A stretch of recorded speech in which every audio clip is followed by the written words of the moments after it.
বাংলাদেশে ব্রাহ্মণদের একটা সার্ভিস চালু হয়েছে, নমশূদ্রের একটা সার্ভিস চালু হয়েছে, হতদরিদ্রদের আলাদা সার্ভিস চালু হয়েছে।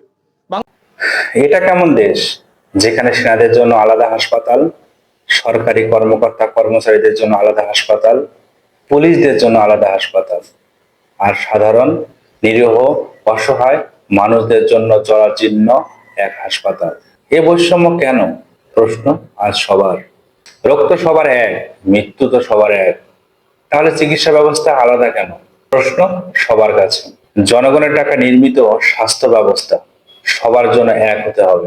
এক দেশ এক মানের চিকিৎসা ব্যবস্থা সর্বদা প্রচলিত করতে হবে, যেখানে সেনারা চিকিৎসা নেবে পুলিশ, সরকারি কর্মকর্তা কর্মচারী এবং খেটে খাওয়া মানুষ।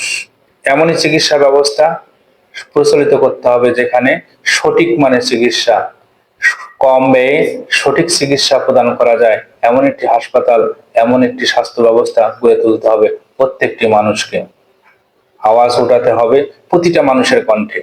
বৈষম্য আর নয়, এক দেশ এক মানের চিকিৎসা ব্যবস্থা।